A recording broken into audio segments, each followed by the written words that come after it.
Кыргызстанда гепатиттин бир эле Б түрүнө чалдыккандардын саны өлкөдө болжол менен 300 миңди түзсө, ал эми Б түрүнө чалдыккандардын саны 100 миң. Көрсөткүчтү башка өлкөлөр менен салыштырып карай турган болсок, Орусияга салыштырмалуу 55 эсе, ал эми коңшу Казакстанга салыштырсак 44 эсе жогору. Айласы кеткен бейтаптар боорун алмаштыруу үчүн Индияга барууга аргасыз. Ал жака барып келгенин эле болжол менен 70 миңден 100 миң долларга чейин коротот. Ошол эле учурда ооруларга көмөк көрсөтүүнү эңсеп, элди алдап жаткан ар кандай фонддор дагы бар. Булар бул жаатта бизнес гана кылып жатат деп коомчулук айтып жатканы бар. Учурчактын бүгүнкү берүүсүндө биз ушул маселенин тегерегинде сөз кылабыз. Аны мен Дүйшөн Шаршембеков алып барам. Саламатсыздарбы?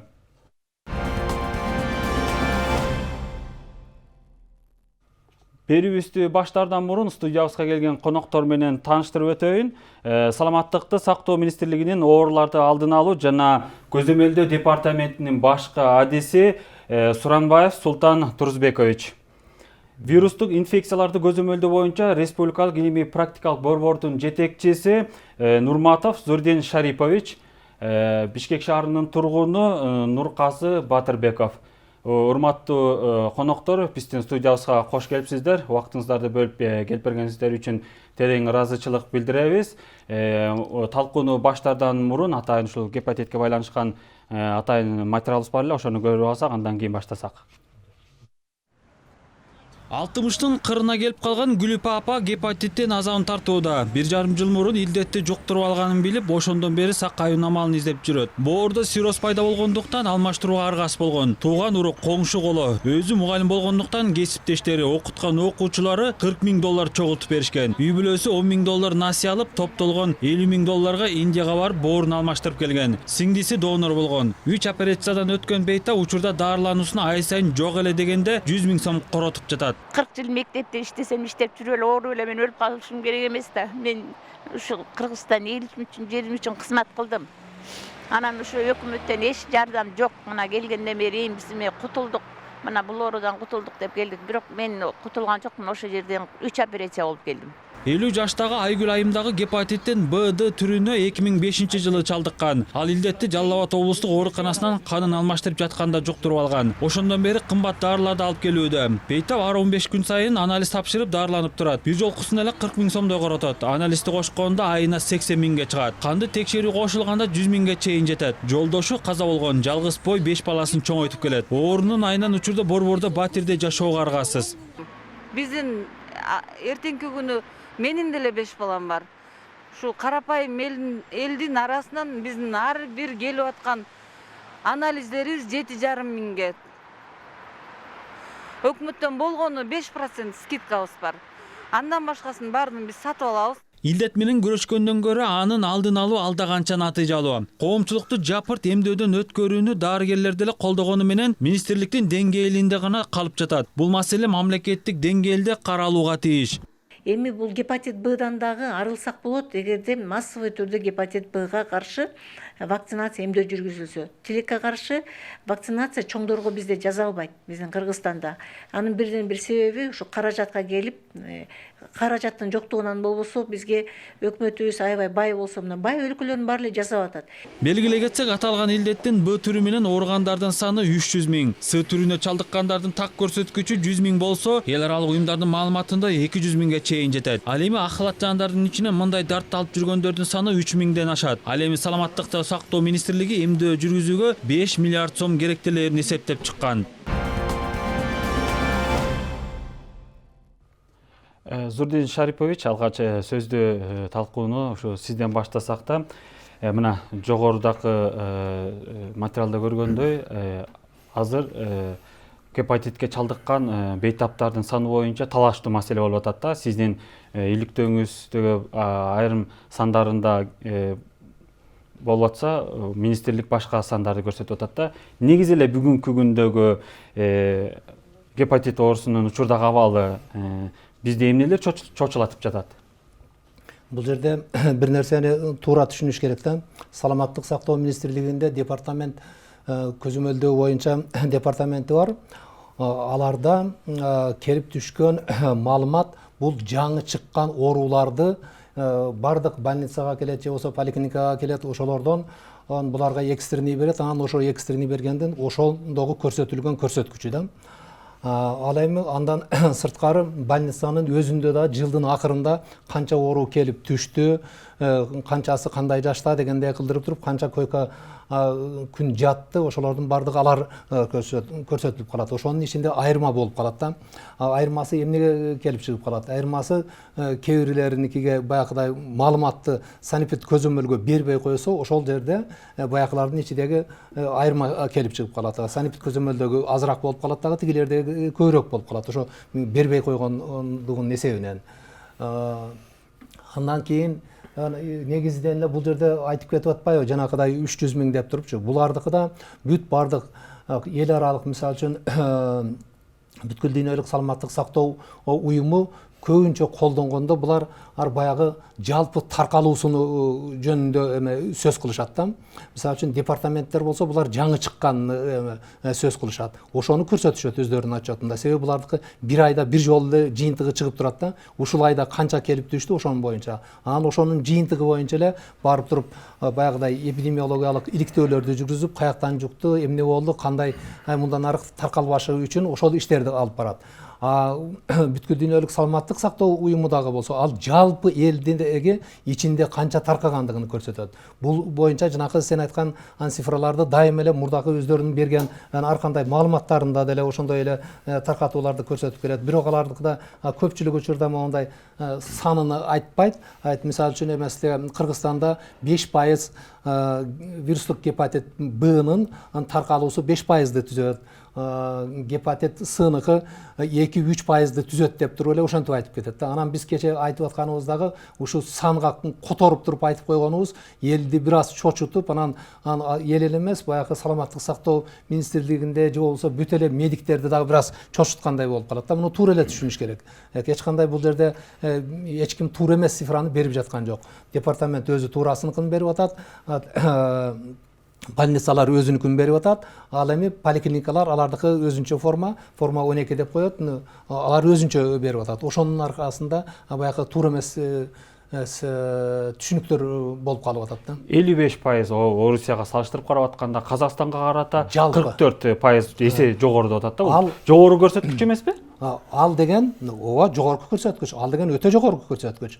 Ал деген жалпы вирустук гепатиттерди алганда. Негизинен айтып кете турган нерсе, элге түшүнүктүү болуш үчүн айтып коюш керек да. Гепатиттин А, Б, С, Д, Е деген түрлөрү бар да.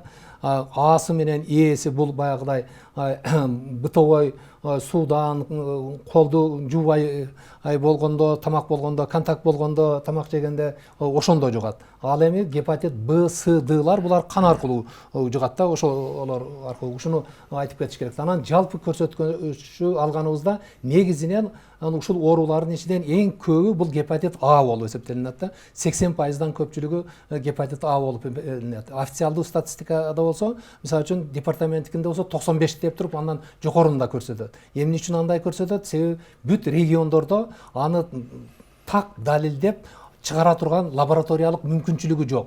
Клиниканын эле негизинде койгон диагнозунан анан отчетту бере беришет, ошол боюнча келишет. Бирок негизинен алып караганда ушул гепатит А деп атпайбызбы, ошонун эсебинен Казакстанда дагы сен азыр көрсөтүп кетип аткан Россияда дагы гепатит Ага каршы эмдөө жүргүзөт. Ошонун негизинен булар кескин түрдө ылдыйга түшүрүп алды. Бизде ошол эмдөө Кыргызстанда колго алына элек. Султан Турузбекович, айтсаңыз, сиздерде маалымат кандай? Кайсынын негизинде сиздер ушул анализ жүргүзөсүздөр? Рахмат. Азыркы айтылган маалыматтар туура. Эми абал боюнча эгерде ала турган болсок, бул биздин Кыргызстанда бүгүнкү күндө абал жакшы десек болот да, стабилдүү десек болот. Мисалы 2013-жылы бул 22 миңге жеткен бардык гепатиттердин түрү. Бүгүн жалпысынан ошого чейин болгондо ар бир 3-5 жылда бул көтөрүлүп кайта түшүп туручу өзүнчө бир чоң толкунда волна болуп турат да. Мунун азыркы Зурин Шарипович айткандай туура, 95%-ын эми кайсыл врач кандай диагноз койсо бизге отчетко ошондой кетет да. Ошон үчүн 95 реалдуу статистикада ошо 95% бул жанагы ичек карын ооруларына түрүнө кирүүчү гепатит А болуп эсептелет да. Анын дагы 14 жашка чейинкиси ошо 80%ын түзөт да. Эгерде кан аркылуу жугуучу боюнча биздин статистикага токтолуп кете турган болсок, гепатиттердин бир жылда 300дөн 500ге чейин гепатит Б катталат. 100дөн 150-170ге чейин гепатит Цнын бүт өткүр түрлөрү катталат. Андан сырткары биз булар аныктамаларды кандай тактайбыз?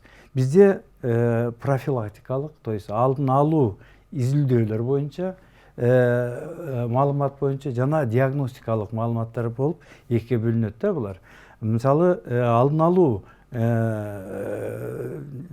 маалымат боюнча абалды алып кала турган болсок, бул гепатиттердин Б жана С түрлөрү өзгөчө 80% бул жанагындай өнөкөткө өтүп, эч кандай клиникалык белгилери жок, өтүп кетет дагы. Бул статистика отчетко көбү түшпөй калат да. Ошондуктан көбүнчө бизге башында өткүр вирустук гепатиттин С же Б түрлөрү катталат. Ошондо жанагы алдын алуу профилактикалык изилдөөлөр боюнча аныкталганда бизде атайын тобокел топтор бар. Гепатиттерге тобокел топтордун бир 10дон ашык бул топтор бар да. Бул боюнда бар аялдар, донорлор, медработниктер, наркомандар, секс работник жана айтып берсек көп да булар. Ошолорду биз бардык ошо тобокел топторду бир жылда саны бизге 100 диагностикалык жана профилактикалык изилдөөдө 140 000 адамды изилдеп чыгабыз. Саламаттык сактоо министрлиги. Ошонун ичинен бир жылда гепатит Бга 4000ге жакын теги гепатит Бнын түрүн табабыз. 3000ден ашык 3500ге чейин гепатит Цнын түрүн табабыз. Ошо мындайча айтканда 8000ге жетпей бир жылда ошондой профилактика алдын алуу тарабынан табабыз. Диагностикалык түрүн азыр айтып кеттим, 300ден 500ге чейин гепатит Бны табабыз. 100ден 170ге чейин гепатит Цны табабыз. Бул реалдуу статистика болчу. Биз бардык калкты изилдегенге бүгүнкү күндө андай мүмкүнчүлүк жок. Нургазы мырза, азыр сиздер мына ушул гепатит илдетин алып жүргөн жарандар катары сиздер министрликке, мамлекетке деги эле өкмөткө талап коюп атасыздар да. Бул гепатит илдетине ВИЧ, СПИД жана кургак учукка кандай көңүл бөлүнсө, ошондой көңүл бөлүнүшү керек. Анан коомчулукту эмдөөдөн өткөрүш керек дейт да. Деги эле бүгүн абал ушундай эле кооптонгондой абалга келип калдыбы? Мен баягы оорукчан катары эл менен жүргөн катары. Булар Минздравдагылар мындай жөнөкөй элдин эмеси башкача да. Коомдогу биздин эме сүрөткө тартканыбыз башкача да. Өтө айырмаланып турат. Статистика боюнча сүйлөшүп атат, эчтеке деген жокмун. Мен просто өзүн жөнөкөй жерде басып жүргөн обычный жарандар менен алганда эле биз өтө эле кыйналып аткан маалыбызда. Азыр мына 7,5 миң только анализге кетип атабы. Анын ичинде УЗИ региондо 600 сом, гастроскопия аныңызда 600 сом. Анан адам башка дагы ушундай болгондо айына биз бир 50 миңдей акча жок кылып коет байлы. Бул бүгүнкү күндө мамлекет дагы эле көзүн ушуга бир көңүл болуп карабаса, эми биз дагы каягына барып кыйкырышыбыз керек билбейм. Анткени СПИД-центр, СПИДте бардык ошикте байланып, башка чоң уюмдар акча бөлүп атат. Туберкулез боюнча да акча бөлүп атат, жакшы иштер алып барылып атат да. Анан эми биз гепатит чарчабай ар кимибиз ар жактабыз. Инфекционный отделение бар, инфекционист врач жок шаарларда. Бул картина ушул эми айтып аткан картинада. Анан биз сонун эле статистиканы рисовать этип эле биз минтип атабыз дегенден мен андайга кошулбайт элем да. Анткени биздин акыбал бүгүнкү күндө только биз өзүбүздүн жонубуз менен тартып келатабыз. Мына азыр цирроз болгондон кийин дарыларыбыз канча. Анан бир этапка өткөндөн кийин Индияга чыгып, ал жактан канча биз үйүбүздү уже залогко койдук, машинебизди саттык, туугандарыбызга жаман көрүндүк. Анан эми баягы түшүнбөгөн, мен гепатит түшүнбөгөн киши катары ушу операция кылып келсем эле кутулат экем деп барып туруп эле операция кылып келгенден кийин анан кийин чыгып атпайбы? Мамлекеттин бул жерде саясат алып барганы туура эмес болот. Минздравдынчы элге жеткизе турган болуш керек да. Сен контактный изиң, үйүңдөгүлөрдү баардыгын сакал алганда, чач бөлүгүнүң, тырмак алганың бөлүгүнүң түшүндүрүү иштери аябагандай начар болуп атат. Бул ушул убакка чейин признавать этип, ошону мойнубузга алышыбыз керек. 2019 чейин эчтеке кылган жокпуз. Гепатит боюнча коомчулукта мындай толук маалымат жок десек болот. Толук маалымат жок да. Эмнени көтөрүп жүрөт өзүбүз билбейбиз. Анткени биз эми жөнөкөй адам болгондон кийин булар окуптур. Врачтар экен. Бизде толук маалыматтын жоктугу. Азыр кайсыл жерде Минздравдын сайтына кирели, кимдин эле сайты бар экен. Ушу эми эле телефон чыгып калып кичине окуп калбадыкпы? А буга чейин каяктан биз окуйбуз? Газеталар платный, телевизордан болсо кечке тиги президентибиз лучший, бунубуз лучший деп эле жашап келбедик беле? Чын-чынына келгенде ошол эле болгондо, моюн калып эле, ушул саясатыбыз туура эмес кеткен экен. Биз элге жеткизели, келгиле, силерди бир жеке топтоп байлап туруп анан бөлүп алалы. Бул жагы гепатит экен, бул жагы таза экен. Биз ошол койгон менин максатым, бөлүп алгандан кийин вакцинация кылса. Анан кийин эми бизге баягы колунда жокторго дары берсе көбүрөөк жашайт экен да. Ошо колунда жоктор тиги табып, бул табып, тиги көз ачык, бул көз ачык бар эле өлүп алып атабыз. Акыркы стадияга келгенде жатабыз, астит болуп өлдүм деп. Ага чейин өлгөнгө чейин көп иш кылды да, айтпайбы? Бир жагынан каралаганга эле жат туура эмес Минздравдычы, бирок ошол маалыматтын жоктугунан тиги көз ачык, табып, минтет экен, антет экен деп ошого барып, анан адан чыгып беркеге келип, кайра официальный медицинага келген убагы, промежуток убагы кетип калып атат да, 10 жыл. 5 жылбы көз ачыктарга анткени Минздравга барса эле анализ тапшырса 5000, 7000 акчасы жок да, тиги 200-300 сомго лечение кылып атат. Чай чөп, май чөп бер, тигини берип, ошол менен келип, мына анан кийин Индияга баргандан кийин, Индиядан ошол жерден анан индийский любовь башталып, келгенен только ошол жакты карап отурабыз. Только ошол жакты. Дарын да контрабанда алып келатабыз, башкасын да ошол жактан алып келдик. Бул реальный бүгүнкү күндө картина ушул. Султан Турузбекович, мен азыр кечирип коесуңар, Нургазы Батырбековичтин сөзүнө кошулам. Туура айтат. Бүгүнкү күндө проблема бар. Бул проблемалар боюнча Саламаттык сактоо министрлиги иштеп жатат. Мен бир нерсеге токтолуп кетем дегим келет.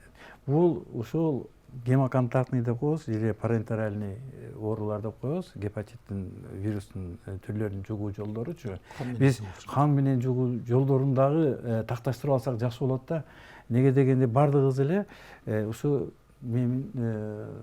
саламаттык сактоо мекемесинин ушу дубалынан эле тарап аткандай болуп атат да азыркы бүт калк арасындачы. Бул мындай эмес. Ачык айтыш керек. Бул деген жүрүү, естественный пути заражения деп коет. Бул деген жыныстык тараптан да жугат. Жана медициналык эмес ар кандай жанагындай шаймандар менен инструменттер менен колдонгондо инвазия деп коебуз. То есть ушу сырткы терини жабыркаганда бул оору түздөн түз жугат да. Эмесе мындай бул аба аркылуу же контакт аркылуу жөнөкөй деп бул жукпайт бул оорулар. Шуну тактап коюшубуз керек. Мына бүгүнкү күндө бизде чоң проблема. Проблема бул эмнеден? Биринчиден өтө жанагы жамгырдан кийинки өзүп кеткен козу барындай азыр жанагы частный немедицинский центр деп коебуз. Анан медициналык мекемелер частный ушулар аябай көбөйүп кетти, чын айткандачы. Ошол эле тиш жылдоочу жайлар. Эми частный стоматология дегендер толуп кетти. Биз акыркы күндө аларды көзөмөлгө ала албай калдык. Ачык айтыш керек. Мына 2018-жылдын башынан баштап биз ага баягы түздөн түз мораторий киргенден бери жүргүзө албай калдык да, ачык айтыш керек. Неге дегенде азыркы күндө биз даже канча саны бар экенин дагы уже билбейбиз да. Мурун дагы мурун көзөмөлгө алынып турчу бул нерсечи. Азыр мына кайда барсаң жаштардын баардыгы татуировка жазып аткан, татуаж жазып аткан, жана мезотерапия деп коет, ботокс деп коет. Мунун түрү аябай көбөйүп кетти да. Эми ким кепилдик берет? Ошолордун колундагы шайман стирленген, таза. Бир эле жолу колдонулган деп ким айтып бере алат бүгүн? Эч ким айтып бере албайт. Муну ошо жугуу жолдорунда биз эске алып коюшубуз керек да. Неге дегенде азыр мына медицинада бизде жана инфекционный контроль деп коебуз. Мына 10 жылдан бери ушул такай иштеп ошонун үстүндө жүрүп, ар бир мекемеде бирден ушул представитель турат. Специалист инфекционного контроля депчи. Мисалы биздин ушу мамлекеттик ооруканаларда, мамлекеттик саламаттык сактоо мекемелеринде муну биз дайым такай көзөмөлгө алып турабыз да. Мен ушуну айтып коеюн дедим эле. Кошумчалап эле айтып кетейин, ушул жерде бир чети мындай ачык эле айтышыбыз керек, саясатта дагы кичине туура эмес жер кетип калган да. Азыр санэпид көзөмөлдөө борборлоруну дагы баягы мораторий жарыялап, таптакыр эле жеке менчик мекемелерди текшербейсиңер деп койгон да. Жеке менчик мекемелердин ичинде азыр эле Султан Турсунбекович айтып кетти, жанакы эле парикмахерскийлер, педикюр, маникюр дагы толуп аткан ушу кан менен байланыша турган нерселерди текшере албай калдык. Ошол туура эмес болгон. Эми негизинен могу гепатит боюнча айтып кете турганда бир эки нерсеге токтолуп кетким келип атат да. Мисалы үчүн гепатит Сны ала турган болсок, анын вирусу организмге киргенден кийин бат эле кандайдыр бир белгилерди бербейт. Ошонун үчүн бизде алдын ала аларды текшерүү жүргүзүлүш керек да. Ошо текшерүүдөн адамдар өздөрү да ошого өтүп турганга азыр көрүп аткан адамдарды үндөп кетет элем да. Барып туруп текшерүүдөн өтүп койгула. Көп жерлерде бар ошо лабораториялар, бирок жеке менчиктерде көпчүлүгүндө болуп атат. Ошондой болсо да өтүп коюш керек да. Себеби бул маселе биздики эле эмес. Бүткүл дүйнөлүк саламаттык сактоодукунда да ошондой. 3 жыл мурда бүткүл дүйнөлүк саламаттык сактоо уюмунун маалыматы боюнча бүт дүйнө жүзүндөгү гепатит Сылар менен жугузуп алгандардын 5% билет болчу. Мисалы үчүн 1000 адам жугузуп алган болсо, ошонун 50-сі гана билет дагы, калганы 950-сі билбейт болчу. Бирок дүйнө жүзү боюнча азыр ошо тенденция кетти, баягы элдерди текшерүү боюнча. Азыркы акыркы маалыматтар боюнча 17% билет деп атат да. Бизде болсо ага такыр эле көңүл бурулбай атат. Элдер билбейт да, өзүдө симптому жок болсо эле анан оорубайт экенмин дейт. Элдер качан кайрылат? Качан баягы вирустар барып туруп боордун клеткаларына олтуруп, боордун иштөө функциясыны бузганда анан кийин кайрылып атат да. Бул бир ушул жагына көңүл буруп кетсек. Экинчиси гепатит Б-ныкы. Гепатит Б-нын вирусу ушул жанакы гепатит С, Д, жанакы эмелердики ВИЧ-тикине караганда көбүрөөк могу айлана чөйрөдө мындай чыдамкай туруктуу болушат да буларчы. Мисалы үчүн бир үйдө эле болсо мындай очаговоз деген да бар да. Бир үйдөн бир гепатит Б менен ооруган болсо, анын баласы, аялы же башкалар да ооруганы көп кездешет да. Эмне үчүн көп кездешет? Мисалы үчүн алар ошол эле оору, мисалы үчүн эмеси мурду канай турган болсо, бир мисал үчүн эле айталы да. Эмне кылат көпчүлүк учурда? Мындай эле алып барып туруп кранды колу менен ачат дагы, кайра сууду коюп коет. Кранын ручкасын сууду алып туруп эле монтип эле куюп коет. Кан көрүнбөй калды, кызыл. Бирок ал жерде вирустар калды да. Экинчи адамы келет, ошол эле үйдүкү. Баягы жерди кармайт, колдо ар кандай мондай эмелер, жаракаттар болот да, билинбеген жаракаттар. Ошолор аркылуу канда жугулуп кетет. Анан дагы бир эле нерсе, ошол эле бир эле платенса менен кошулса, мисалы үчүн көпчүлүк адаты бар да, эң жакшы платенса каршына алат да, балаң дагы, атасы дагы, энеси дагы кирсе да, баягы сууланган жерде вирус өтө көпкө жашайт. Ошонун үчүн ал жерде ошол платенсадан да кетиши мүмкүн. Андан башка могу жөнөкөй эле тиш жуугучтан да кетип калышы мүмкүн. Тишти жууганда ошол эле оорулуу жууса, же болсо баягы оорулууду алып жүргөн болсо, ошо вирусу бар организминде болсо, жууп туруп коюп койгондо экинчиси келип туруп тиштиге моундай койгондо деле бирине бири щоткалар тийгенде деле жугат да. Себеби көбүнчө эртең менен жуат, же болсо кечинде бардыгы бир убакта эле жуат да, бирине бири тез эле контакт болот, баягы вирус өлгөнгө чейин эле болуп калат да. Ошондой нерселерге да көп бурушубуз керек да. Эң негизинде мен бул жерде баягы убакыт аз болуп калат көбүнчө телевидениеде эме багытына бурсак дейм да. Азыр бул жерде коллегаларыбыз да турат, могу алдын алабыз, кантип ушундан кутулсак болот дегендей да. Ошол суроону мен койгум келип атат да. Азыр Нургазымыз айтып атпайбы? Элди эмдөөдөн өткөрүш керек. Азыр баягы 2000 жылкыдан баштап биз жаңы төрөлгөн балдар эмки 2002-ден баштап менин билишимче эмдөө жүргүзүлө турбайбы? Андан бери жүргүзүлүп келет, бирок азыр 2000 жылкы төрөлгөн балдар 17-ге чыгып калды. Бирок чоң кишилерге жүргүзүлүп эткенде ушинтсек биз алдын алабызбы? Мына мен айтып берейин ошону. 2012 жылы толук бүт бардык райондордо киргизилди. Андан мурда 1999 эле башталган Бишкек, Жалал Абад, андан кийин областтык мекемелерде, андан райондук мекемелерде, борборлорунда. Азыр 2002ден толук төрөт үйүндө төрөлгөндөн кийин эле вакцинация жасалат. Андан кийин азыр пентавакцин деп коет. Ошолордун составы менен дагы 3 жолу жасалат. Бүгүнкү күндө статистиканы карасак дагы, мына Султан Назарбековичта дагы, Турсунбековичта да турат, данныйлар ошол жерде. Карасаңар, 17 жашка чейинки балдардын арасында жок оору. 1ден 2ден бар. Ал деген кимдер? Алар ошол эмдөөнү албай калгандар. Ошолор гана болуп калып атат да. Бул жөнүндө эч кандай спорлошуштун кереги жок. Себеби дүйнө жүзүндө эң бир чоң институт бар да, бул CDC деп коет Америкада. Ошолор 31 жыл бою издеди. Ким 3 жолу жакшы эмдөө алган болсо, ошонун ичинен бир орууну табыш үчүн. Бир оруу табылган жок. Бул деген сөз ошо 31 жылдын ичинде эмделгендердин арасында бирөө да болгон жок. Бизде Кыргызстанда болсо, мына 2002 жылдан беркисиге жок. Эгер ушул тактика менен кете бере турган болсок, дагы бир 12 жылдан кийин 30 жашка чейинкилер оорубайт да. Биз ошону тим коюшубуз керекпи же алдын алышыбыз керекпи деген маселе турат да. Ошонун үчүн азыр саламаттык сактоо министрлигинде да кече жогорку кеңеште дагы ушулар жөнүндө сөз болду. Мына бюджеттер утверждать этилип атат. Ошого эң көп менин оюм боюнча көп группа бул 20 жаштан 30 жашка чейинки, 48 жаштагылар, ушулардын арасында көп болуп атат да. Ооруларчы эң баягы жумушка жөндөмдүү, ушундай производительности жогору болгон учурларда да ошолорду прививка кылып алсак 48-50%-ны жеңет элек да, алдын алат элек деп. Нургазы мырзага сөз берели. Нургазы мырза, айтсыр, бир суроо берейин сизге. Ошол эле бейтаптар айтып атат да, дарылар кымбат деп атат. Бүгүн бир дарыны канча сомдон канча сомго чейин сатып аласыздар? 3,5 миңден бир тенафавирден кийин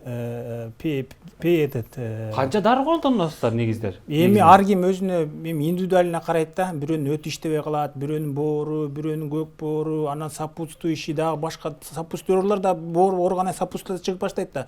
Ошентип отуруп акча көбөйүп кетип атат да бул жердечи. Анан кереги жок жанагы баттарды ичирип баштайт. Бул жерден бизнес аябай чоң, бул менен заниматься этиш керек да.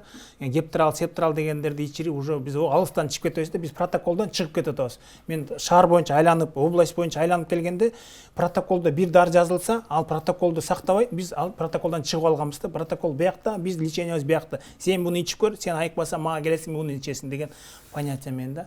Эми толуктап коюш үчүн Минздрав боюнча, Минздрав эми вакцинага сразу акча табылбайт экен, мушташ деп атат. Мен мойнума алам.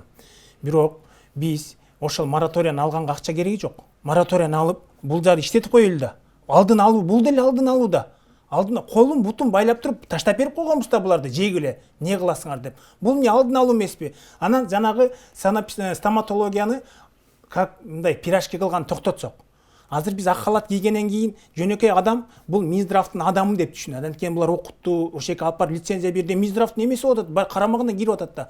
Жөнөкөй адам ушинтип Минздравдагыдай эле түшүнө эле, врач деп эле түшүнгөндөй эле түшүнөт да. Адам не деп түшүнөт? Ошону, если пока вакцина акча жок болгондон кийин, эми 3 айбы, 5 жылбы, 1 жылдын ичинде чоң эме болуп атат да, бул чоң саясат болуп атат. Мен кошулам. Бирок мораторияны алып койгонго анын эчтекеси кереги жок. Бул жерде депутаттарга мындай грамотно түшүндүрүп бериш керек. Алдын алуу бул дагы бир подходу. Биз уш санэпидстанцияны күчөтөлү, буларга дагы полномочияны берели. Налоговыйга ушунчалык полномочия берген, эбегейсиз да. Акча төлөбөй койсоң бир жаап коет. А буларды попробуй ушуну эмесин санитарий эмелерди сактабай, ошо хлорлорду куйбай ушундай кылып койсо жаба алат бекен. Жаба албайт, булар кире албай калбадыбы?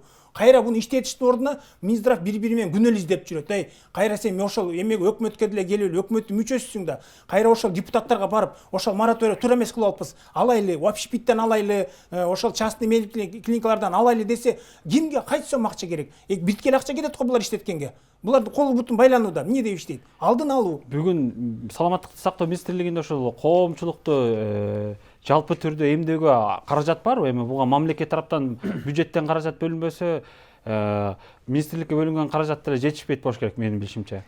Бул каражат жөнүндө биз жыл сайын эле өкмөткө, жогорку кеңешке, бул кайрылуулар жасалат. Бизде азыркы күнгө чейин канча киши, бүгүнкү күндө канча киши эмделиш керек, кайсы тобокелдер группалар эмделиш керек, бүт тагы бар азырчы.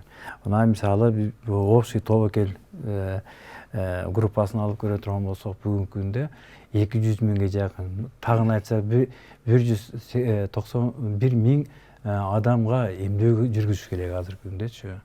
Мындайча айтканда 150 миң бул жана боюндагы аялдар, 30 миң бул медициналык кызматкерлер, 15 миңден 20 миңге чейин студенттер. Эгерде кошуп келсек, мунун баасы ушундай болуп, саны ушундай болуп көбөйүп кетет да.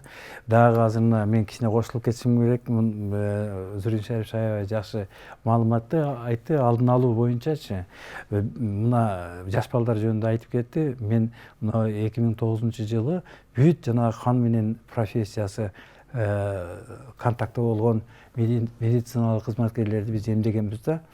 Ошондо бизде 20 миңге жакын медициналык мекемелердеги кан менен байланыштуу болгон медициналык кызматкерлерди эмдегенбиз. Ошонун ичинен 13.485 медициналык кызматкерлерди эмдедик да. Мына ошолордун азыркы күндө 85% иштеп атат да, дагы эле калгандары баягындай баягы учетка кадров деп коебуз, то есть это келип кеткендер менен. Ошолордун арасында дагы мына ошолор эмделген, мына 10 жыл өттү. 10 жыл өттү. Ошо эмделген, толук алган медициналык кызматкерлердин арасында мына оору чыккан жок. Бул эмне деп айтса болот? Бул деген вакцинанын эффектүүлүгү депчи. Ошого да токтолуп бир нерсени кошумчалап айтайынбы ушул жерде? Кыскача ол болуп атат да. Азыр өкмөт таптакыр эле акча бөлбөй жатат деген туура эмес болуп калат. Себеби жаш балдарга прививканы эмдөөнү жасап атпайбызбы? Ошолор бүткүл дүйнөлүк глобалдык альянс деген бар. Ошолор 70%-ын төлөйт, калган 30%-ны бир канча миллион, 30 миллиондон ашыкты өкмөт төлөп атат. Ошолордун негизинде бүгүнкү күндө азыр Кыргызстан боюнча 2.200.000 киши эмес, негизинен жаш балдар да эмдөөдү алган. Бул деген болжол менен 35%-ны түзүп атат да. 35%-ы Кыргызстандагылар. Гепатит менен оорубайт, вирусту алып келип сайып койсоң да оорубайт деген сөз да. Ушул эле көрсөткүч Россияда 80%. 20% калганда алардачы эмделбеген. А биздикинде болсо кайра 65% калып атпайбы? Ушул жагына көрүп. Теманы бир аз башка нукка бурсак да, азыр эми мына башта мен айтпадымбы? Боорору ушул гепатитке чалдыктым десе эле, азыр ар бир бейтапка уже ушундай түшүнүк каныктанып калганда, Индияга барып эле боорумду алмаштырсам, мен сакайып кетем депчи. Бирок сумма көрсөтүп атпайбы? 70 миңден 100 миң долларга чейин коротуп келип атат да. Эми маселе болуп атат да. Мен буга чейин укканым бар. Бүгүнкү күндөгү биздин дарыгерлер тажрыйбалуу, ошол эле Индия, ошол эле Казакстан, башка мамлекеттердикине караганда биздин деле дарыгерлер мындай тажрыйбалуу экен да. Ушул боорду алмаштыруу өзүбүздө кылсак болбойбу? Индияга баргандан көчү алда канча арзанга түшмөк да. Буга кандай дейсиз? Буга бул жерде өтө боорду алмаштыруу бул оңой эле операция эмес. Ал жерде эң негизгиси, биринчиси адамдын иммундук системасыны текшере турган жакшы лабораториялар болуш керек, жакшы оборудованиялар болуш керек. Эң негизгилери ошолор. Баягы боорду алып туруп койгондон кийин ал адамдын эместе касиети ошондой, бардык эле нерселер иммундук системасында башка нерсени койсоң аны бөлүп чыгарганга эме кылат да. Иммунитет деген негизги мааниси да ошондой. Башка нерсе кирсе ошону бөлүп чыгарганга аракет кылат да. Бул жерде ал бар. Андан кийин ошо негизинен бул жерде базасы жетишпейт да. Бул багытта өтө чоң иштерди жасашыбыз керек, бирок эмесиники бүгүнкү күндө жасай албайт. Күчүбүз жетеби? Күчүбүз жетпей жатат бүгүнкү күндө. Биздин дарыгерлер ошону кыла алабы негизи? Эгерде бардык оборудованияларды ошолордун бардыгын коюп берсе, сатылып алып берсе, же болбосо кандайдыр бир донорлордун эсебинен келеби, билбейм кандай кылса дагы ошолордун бардыгын коюп берсе, бардыгы эле жасайт. Биздин эмелер деле бар, медиктер деле бар, ошо Турцияда барып иштеп аткандар, башка жактарда барып иштеп аткандар бар.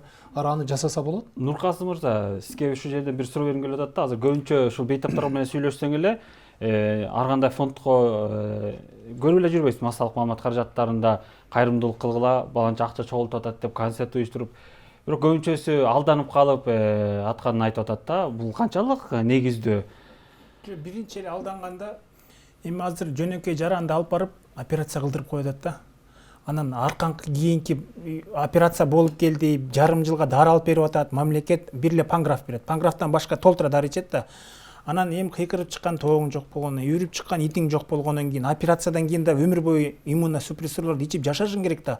Ошол жерден биз көп адашып калып атабыз да. Ал жаша апарып бир 50 000 доллар саптап, 60-70 000 доллар сапталгандан кийин бир жашообузду 2 жыл, 3 жылга эле узартып атабыз да. Себеп дегенде бир күн дарын ичпей койсоң, уже ничего страшного. 2 күн ичпей койсоң, уже 3 күндөн кийин отторжение постепенно башталат да. Бул жизненно важное лекарство. Бул эми аны түшүндүрүү иштерин, буну мамлекет өзүнө саясатты алыш керек. Жанагы бир эле УЗИнин основаниясына бардыгына барып эле алмаштырып берген тоже зачем бирөөнүн боорун коюп өзүңө жашап, когда өзүңкү можно спасти. Ошон үчүн бул жерде медицина мындай өзүнүн шалакылык десем жаңылышпайт болушум керек. Ушул саясатты алып барып до конца жеткизишек да. Анткени медицинский туризм деген бул эми сен өзүң жаның ооруп турса каяктагы туризм? Бул жерден мен өзүм башыман өткөн мына 5 жылдын ичинде лечение кылыш үчүн 2 жылда эле орустар 3 жол биопсия кылды. Леченияга эле. Бул жерде бир биопсиясы жок, эми операция кылып салып атпайбы? Бир биопсиясы жок. Кыргызстанда ошон үчүн кыйкырып атам да, гепатология центр ачыш керек. Мамлекет өз алмайынча бизнес. Качан мамлекет өзүн алат, бизнестин бардыгы токтойт болчу. Ошол биринчи гепатологический ачы, ошол жерге байла, ошол жерде сен операция болосуң, сен болбойсуң. Анан ошонун ичинде өзүнүн балдарын өстүрүп чыгып, хирургтарын, бул эми саясат бир эле күндө боло тура эмес. Бул постепенно келип ошого келишибиз керек да. Келмейинчекте мага окшоп шордулар, баягы шорум каткыр деп кой, отуруп анткени жүздөп чыгып кетип атпайлыбы? Ошол жерге барып звонить атат больнойлорубузчу. Мен 2 ай дагы бир жыл убактым бар экен, 2 жыл убактым бар экен. Анткени 3 000 доллар кетип калды да. Мен азыр эле алмаштырып келе берейинчи дегендер бар. Эсиң оодарат да. Түшүндүрүш керек буну. Эми азыр агай сизге бир суроо бергим келип атат да, Султан Турузбекович. Мындан аркы саясат кандай болот? Мына кыскача жооп берип койсоңуз, убактыбыз да бөлүнгөн, убактыбыз да соңуна чыгып баратат. Мындан аркы саясат кандай болот? Кыскача жооп берсеңиз. Мен кыскача эле айтайын.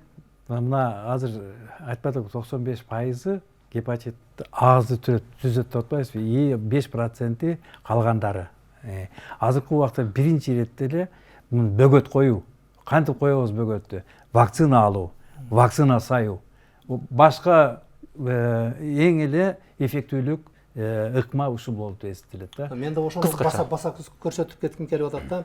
Гепатит Б-га каршы вакцина саю биздин мамлекеттин эң чоң саясаты болуш керек да. Себеби гепатит Б менен Д менен экөөнөн тең кутулабыз. Дсы өзүнчө жугуп кала албайт Бсыз. Ошондо гепатит Бларды да, Дларды дагы. Эң оорулардын сироз көп болгону дагы баягы ооруну дарылоонун кыйыны дагы ушул экөөсү да.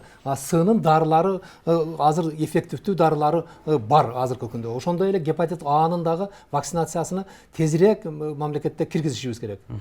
Урматтуу коноктор, биздин бөлүнгөн убакыт соңуна келип жетиптир. Урматтуу телекөрүүчүлөр, биз өлкөдөгү гепатит оорусунун акыркы учурдагы абалын талкууладык. Кийинки көрсөтүүдөн жолугушканча саламатта калыңыздар.